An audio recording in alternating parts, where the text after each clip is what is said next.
नमस्कार साथियों, मैं प्रमोद उपाध्याय बाल विद्या मंदिर senior secondary school Fatehpura Nagaur के ई लर्निंग पोर्टल पर आपका हार्दिक स्वागत करता हूं। जैसा कि मैंने पिछले वीडियो में आपको कक्षा 9th में विषय हिंदी अध्याय 9 साखियाँ व शब्द जो कबीरदास द्वारा लिखित हैं उनके मैंने कल 3 दोहों के बारे में बताया था। इन दोहों की व्याख्या बताई थी।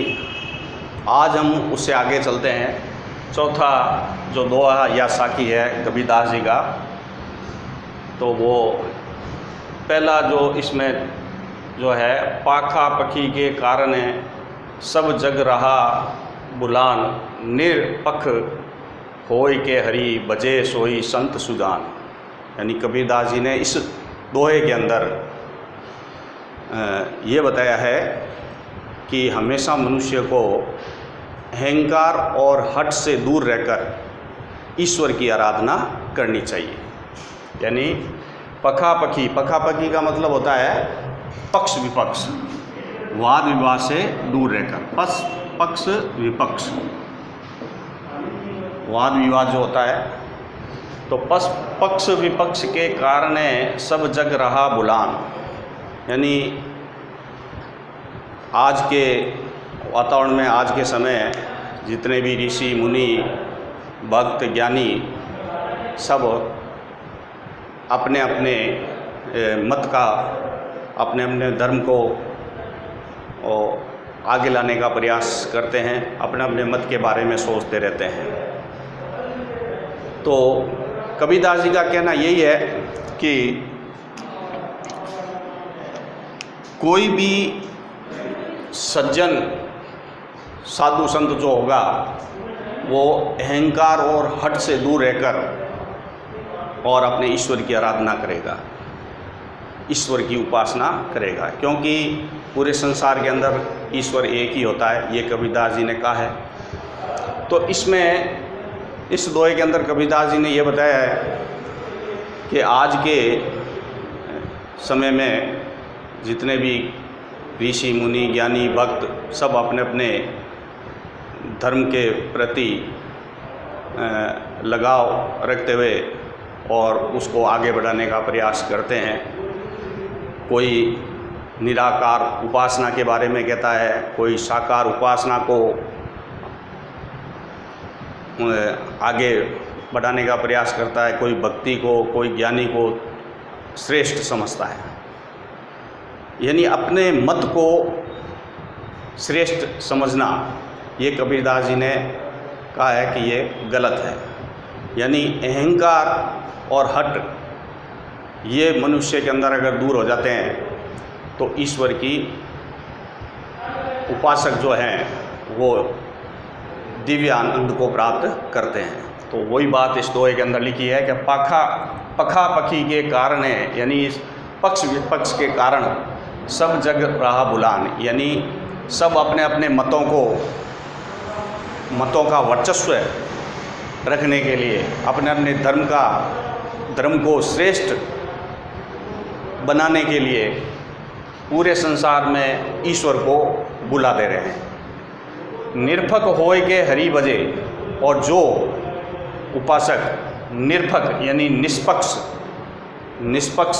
निरपख यानी क्या होता है? निष्पक्ष, बिना किसी वाद विवाद के और अहंकार और हठ से दूर रहकर निष्पक्ष होय के हरि बजे, जो निष्पक्ष होकर जो उपासक ईश्वर का भजन करता है, ईश्वर की भक्ति करता है, सोई संत सुजान। और वे ही जो साधक होता है, जो उपासक होता है, वे ही चतुर संत होता है और सज्जन साधु होता है। तो इसी प्रकार से साधु वह होता है जो ईश्वर में अपना मन लगा लेता है और अहंकार और हठ को अपने मन से दूर कर लेता है। आगे वाले दोहे में देखो कबीरदास जी क्या कह रहे हैं। हिंदू मुआ राम कहे मुसलमान खुदाई, हिंदू मुआ राम कहे मुसलमान खुदाई। इसमें कवि कहते हैं कि हिंदू के मुंह से राम निकलता है और मुसलमान के मुंह से खुदा निकलता है। तो कबीरदास जी का कहना का मतलब यह है कि संसार में ईश्वर हमेशा एक ही होता है, उसके नाम अलग अलग पुकारे जाते हैं। तो कबीरदास जी ने इस बात पर जोर दिया है कि ईश्वर की एकता पर बल देना चाहिए, यानी ईश्वर हमेशा एक ही है, नाम अलग अलग हो सकते हैं। तो हिंदुओं के मुंह से राम निकलता है और मुसलमान के मुंह से खुदा, लेकिन ईश्वर एक ही है। कबीरदास जी कहते हैं, कहे कबीर सो जीवता जो दों के निकट ना जाई। तो कबीरदास जी आगे वाली कड़ी में कहते हैं, कहे कबीर सो जीवता जो दों के निकट ना जाई। दों का मतलब है दो, ये दोनों यानी राम और खुदा, ये दोनों ईश्वर का ही नाम है, अलग अलग नाम है, लेकिन ईश्वर एक है। इन दोनों नामों के मतभेद से दूर होकर जो उपासक ईश्वर की आराधना करता है वह ही इस संसार के अंदर जीवित रहता है। कहने का मतलब यही है कबीरदास जी का, कि कहे कबीर सो जीवता जो दों के निकट ना जाए, यानी दोनों के, यानी राम और खुदा, यानी नाम अलग अलग होने से कोई फ़र्क नहीं पड़ता है, ईश्वर हमेशा एक ही है, नाम अलग अलग हैं। अगर जो उपासक इन नामों के हिसाब से मतभेद से दूर रहता है तो वही इस संसार के अंदर जीवित रह सकता है। ठीक है, अगला लेते हैं दोहा कबीरदास जी। काबा फिरी काशी बया रामई बया रहीम। काबा फिरी काशी बया रामई बया रहीम, मोठ चून मैदा बया बैठी कबीरा जी। तो इस तरीके से कबीरदास जी ने इस दोहे के अंदर क्या बताया है कि सबका ईश्वर एक है, और ये भाव मन में आने पर सारी धार्मिक मान्यताएं और मतभेद समाप्त हो जाते हैं। यानी काबा फिर काशी बया रामई बया रहीम, मोठ चून मैदा बया बैठ कबीरा जी। कबीरा जी कहते हैं कि मेरे मन में सभी धार्मिक मान्यताएं और मतभेद समाप्त हो चुके हैं, क्योंकि मेरे मन में सबके समान एक ईश्वर का वास है। और जब ये भाव मेरे मन में उत्पन्न हो गए कि ईश्वर एक है, तब मेरे सारे धार्मिक मान्यताएं और मतभेद दूर हो गए और मैं ईश्वर के दिव्य आनंद की अनुभव कर रहा हूँ।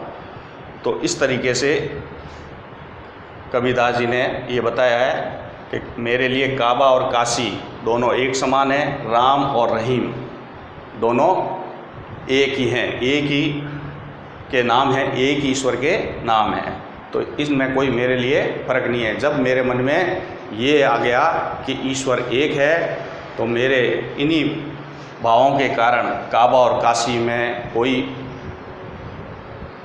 अलग अलग भाव नहीं है, और ना ही राम और रहीम को मैं अलग समझता हूँ। तो इस प्रकार से कबीर ने कहा है कि जो सच्चा उपासक होता है वो हमेशा जिसके मन में एक ही ईश्वर का वास हो जाता है, तो वह सभी धार्मिक मान्यताएं और मतभेद छोड़कर ईश्वर में लीन हो जाता है।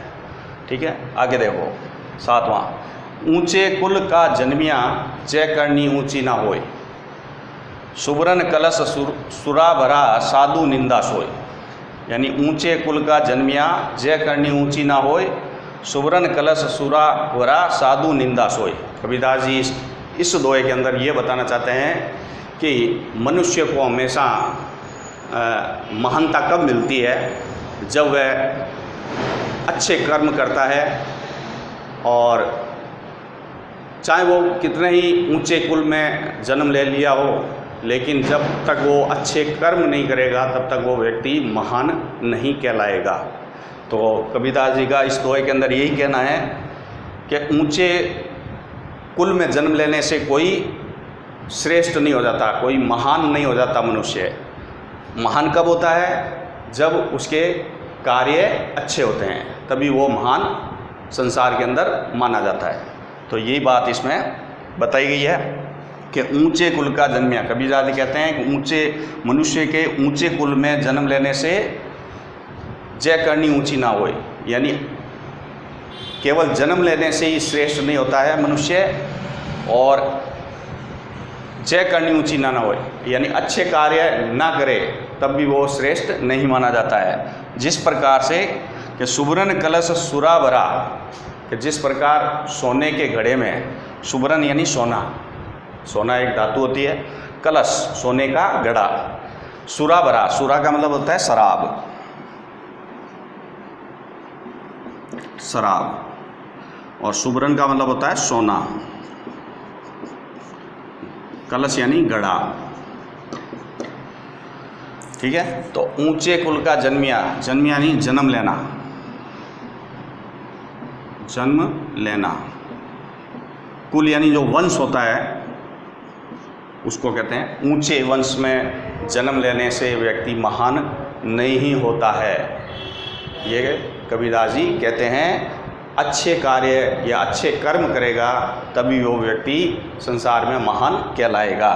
कि किस प्रकार से, कि जैसे सोना, सोने का घड़ा है और उसमें शराब भरी हुई है, तो भले ही सोने का घड़ा मूल्यवान हो, लेकिन अगर उसमें शराब भरी हुई है तो सभी साधुजन या साधक या संतजन इसकी क्या करेंगे, निंदा करेंगे। साधु निंदा सोए, यानी सभी सज्जन साधु हैं वो इसकी निंदा ही करेंगे। उसी प्रकार से कि ऊंचे कुल में जन्म लेने से व्यक्ति महान नहीं होता है, अच्छे कार्य करने से व्यक्ति महान कहलाता है। इस प्रकार से कबीरदास जी ये हमें एक दोहों के माध्यम से हमें ये शिक्षा दे रहे हैं कि इस प्रकार जीवन में ये इन दोहों के बारे में सोचना चाहिए, समझना चाहिए और जीवन में इनको उतारना चाहिए, ठीक है। तो अब इनका जो प्रसंग होते हैं, प्रसंग आपको लिखने हैं।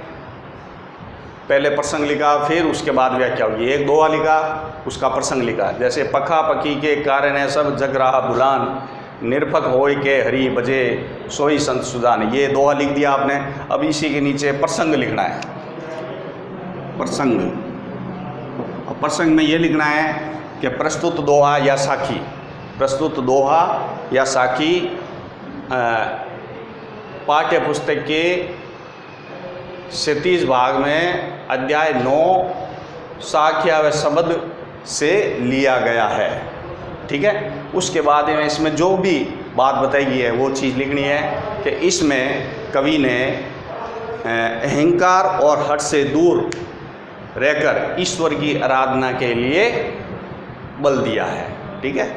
ऐसे ही दूसरा लेना है, दूसरे में भी प्रसंग एक लाइन तो वैसे की वैसी लिखनी है कि ये प्रस्तुत पद या प्रस्तुत दोहा या साखी पाठ्य पुस्तक 37 के भाग अध्याय 9 से साख्या शब्द से लिया गया है। इसमें जो बात लिखी गई है वो चीज़ इसमें लिखनी है कि ईश्वर की एकता पर कबीरदास जी ने बल दिया है, ठीक है।